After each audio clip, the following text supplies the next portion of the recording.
오늘 저희들이 함께 보실 하나님의 말씀은 마가복음 1장 40절에서 45절입니다. 마가복음 1장 40절에서 45절 두 번째 시간입니다. 주여 저를 깨끗하게 하옵소서. 예수님의 능력을 믿고 이 문둥병자는 주님 앞에 나갑니다. 그리고 솔직히 자기 문제를 아랩니다. 이럴 때 예수님은 뭐라고 하시나요? 오늘 본문에 보니까 그렇게 나와 있어요. 내가 원하노니 깨끗함을 받으라. 내가 원하노니, 이게 무슨 말일까요? 내가 원하노니. 자, 예수님이 이 사람을 이해했다는 거예요. 그리고 뭐냐면 이제 예수님의 마음이 이 사람의 마음처럼 됐다는 거죠. 제가 말씀드렸죠. 예수님 다 알고 계시다고. 이 문둥병자의 사정, 형편, 그간의 모든 정황들을 다 알고 계시다는 거예요. 이 심적인 고통을 겪고 있는 이의 마음을 다 알고 계시다는 거예요. 그리고 이제 이 사람의 소원도 다 알고 계세요. 이제 이 문둥병자의 소원이 예수님의 소원이 된 겁니다. 내가 원하노니 말씀하십니다. 여러분, 우리가 기도할 때, 우리가 우리의 소원을 주님 앞에 아뢰을 때, 우리 주님은 우리의 소원을 외면하지 않으십니다. 우리가 우리의 기도 제목을 주님 앞에 내려놓을 때 더 이상 그 기도 제목은 우리들만의 기도 제목이 아니에요. 우리가 기도 제목을 가지고 주님 앞에 나와서 주님 앞에 내려놓으면 우리의 기도 제목이 이제는 나 혼자의 기도 제목이 아니라 예수님의 기도 제목이 되는 줄 믿습니다. 예수님은 이걸 가지고 중보기도 하시는 거예요. 이걸 가지고 내가 원하노니 깨끗함을 받으라. 그 순간 이 문둥병자의 문둥병은 떠나고 깨끗해졌습니다. 여러분, 본문의 문둥병자 같은 그런 모습으로 주님 앞에 나와 기도해 보십시오. 우리의 마음의 소원, 우리의 품은 뜻, 주님 앞에 모두 기도의 제목이 될 수 있습니다.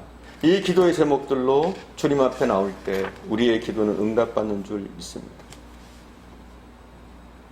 그리고 본문을 통해서 한 가지 살펴볼 게 있어요. 무엇이냐면 주님이 이 문둥병자를 어떻게 고치셨냐 하는 내용이에요. 자, 어떻게 고치셨죠? 어떤 방법으로 고치셨죠? 함께 살펴보겠습니다. 함께 살펴봅니다. 특별히 41절 우리가 함께 봉독하겠습니다. 41절 제가 봉독하겠습니다. 41절 예수께서 불쌍히 여기사 손을 내밀어 그에게 대시며 이르시되 내가 원하노니 깨끗함을 받으라 하시니 아멘. 뭐라고 나와 있어요?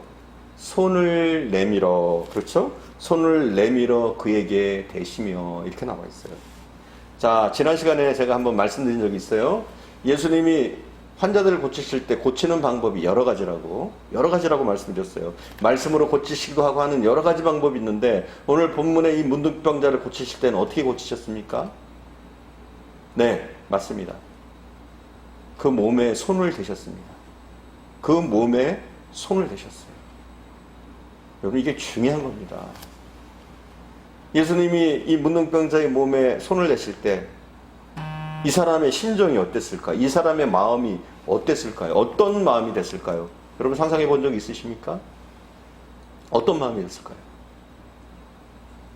지금까지 이 환자는요, 수년간 한 번도 사람의 손길을 느껴본 적이 없어요. 아내도 더 이상 그를 만지지 않았습니다. 가족들도 그를 만지지 않았습니다. 그 누구도 만지지 않았어요. 아니, 그 정도가 아니에요. 그가 가까이 하는 사람마다 그에게 돌을 던지고 침을 뱉었습니다. 매질을 당했습니다. 그 누구의 따뜻한 손길도 지금까지 느껴보지 못했습니다. 그런데 누구예요? 예수님이 그를 만지시는 거예요. 체온이 느껴집니다. 전달되어집니다. 그때 그는 감격의 눈물을 흘렸을 것 같아요. 모세율법에 의하면 이 문둥병자를 만진 자는 같이 부정해집니다. 아니, 같이 부정해지는 만지는 것뿐만 아니라 2m 이내에 들어와서 그와 함께만 있어도 부정해졌다고 생각합니다. 그래서 그 누구도 가까이 하려고 하지 않았습니다. 그럼 예수님이 율법을 모르셨을까요? 아니잖아요, 여러분. 예수님은 누구보다 율법을 잘 아셨습니다. 그냥 말씀만으로 고칠 수 있어요. 내가 원하는 깨끗함을 받으라, 이렇게 말씀으로만 고칠 수 있단 말이에요. 근데 오늘 본문의 말씀을 살펴보면 예수님이 그를 만졌다 이렇게 돼 있어요. 그를 만졌다. 손을 내밀어 그에게 대시며 이렇게 나와 있어요. 여러분, 우리가 주님을 느껴야 돼요. 이 문둥병자는 주님을 느끼는 순간 이미 그에게 치료가 시작되었습니다. 또 중요한 것이 있어요. 손만 대신 것이 아니라 뭐라고 하셨어요? 내가 원하노니 깨끗함을 받으라. 말씀이 선포되어집니다. 말씀이 선포되어질 때 그는 깨끗하게 치유함을 받습니다. 여러분, 말씀이 기적이에요. 다른 게 기적이 아니라. 우리가 간혹 예배 드리다가 감동할 수 있습니다. 감동. 예, 감동하고 눈물을 흘리고 찬양하다가 눈물을 흘리고 감동할 수 있어요.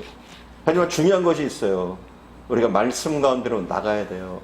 그래야지 우리가 온전한 체험을 할 수 있고 온전한 기적을 맛볼 수 있는 줄 믿습니다. 교회 나와서 예배만 드리는 분들이 있어요. 예배만 드리는 거. 예배만 드린다고 기적이 일어나는 게 아니에요, 여러분.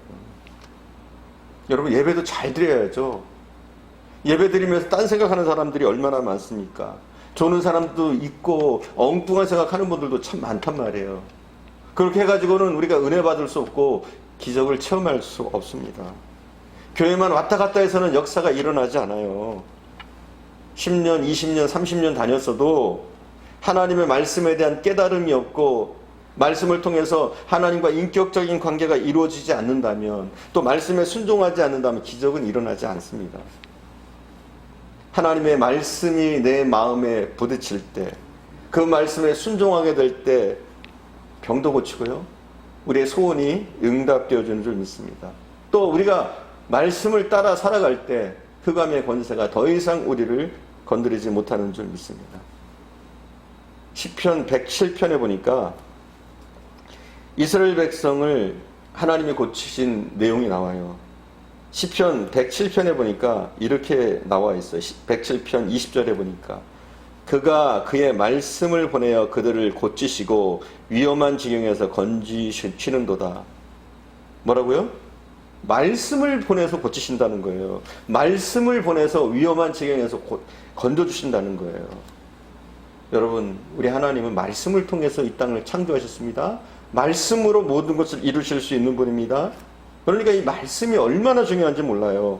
요한복음 5장에 보면 38년 된 베데스다 연못에 환자가 나옵니다. 어떻게 고침 받았어요? 말씀으로 고침을 받습니다. 뭐라고 말씀하셔요? 5장 8절에 보니까, 요한복음 5장 8절에 보니까 예수께서 이르시되 일어나 내 자리를 들고 걸어가라 하시니 그 사람이 곧 나아서 자리를 들고 걸어가니라. 걸어가라 하니까 뭐라고 했어요? 걸어갔다, 이렇게 돼 있어요. 예수님이 말씀하시니 기적이 일어났다, 이렇게 얘기하고 있는 거예요. 이 밖에도 성경에는 예수님께서 말씀으로 환자를 고치신 구절들이 굉장히 많이 나옵니다.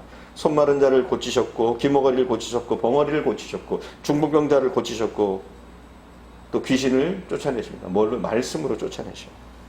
말씀으로 고치셔요. 우리의 삶에 말씀이 그래서 얼마나 중요한지 몰라요. 말씀이 구체적으로 실현되어질 때, 우리 속에 살아있을 때 기적은 나타납니다. 하나님의 축복은 쏟아집니다. 어느 교회 여 집사님이 계셨어요. 이분은 날 때부터 심장병을 앓았어요. 이분의 부모님이 이 심장병을 낫게 하려고 이 병원 저 병원을 다녔지만 심장병이 낫지를 않았어요. 겨우 생명만 부지할 뿐이었습니다. 힘겹고 어렵고 고통스러워요. 그러다 보니까 이분이 교회를 나오게 된 거예요. 이 고통을 안고서 교회를 나오게 된 거예요. 교회를 다니다 보니까 집사까지 됐어요. 하지만 믿음이 있지는 않았습니다. 목사님이 자주 설교하시는 거예요. 여러분, 하나님 앞에 기도하십시오. 감사하십시오. 그리고 기뻐하십시오. 이런 설교를 하면 목사님은 팔자가 좋으시군요. 나같이 심장병 한번 알아보세요. 어떻게 그 입술에서 감사가 나오는지, 기뻐할 수 있는지. 시도 때도 없이 목사님의 말씀을 투집잡고 부정적으로 생각을 합니다. 그런데 이웃에 신앙이 좋은 집사님 부부가 이사를 오셨어요. 그리고 이분이 믿음 없는 것을 보시고 한 가지 제안을 하셨어요. 이런 제안이었다 그래요. 집사님, 그러지 말고 제가 매일 성구 하나씩 적어 드릴 테니 이 성구를 하루 종일 외우고 한번 묵상해 보세요. 그러면 집사님의 그 병도 나을 겁니다. 그때부터 집사님이 성구를 외우기 시작했어요. 일주일, 2주일, 한 달이 지나자 무엇보다 생각이 바뀝니다. 그의 삶의 태도가 달라집니다. 신앙의 태도가 달라집니다. 그리고 말씀 가운데 믿음이 생깁니다. 그러다 보니 육체적인 질병이 고쳐지는 거예요. 여러분, 우리가 말씀을 듣고 신하고 말씀을 만날 때 우리에게 기적이 일어납니다. 물론 주님은 우리를 만나주셔요. 그의 따뜻한 손길로 만져주시고 우리를 사랑하시고 아끼십니다. 하지만 이 사랑이 구체적으로 우리의 삶 가운데 나타나고 기적이 일어나려면 사랑하는 여러분, 말씀 가운데로 더 가까이 나오셔야 되는 줄 믿습니다. 오늘도 기도와 말씀으로 주님을 뜨겁게 만나는 저와 여러분 되기를 간절히 축원드립니다. 기도하겠습니다.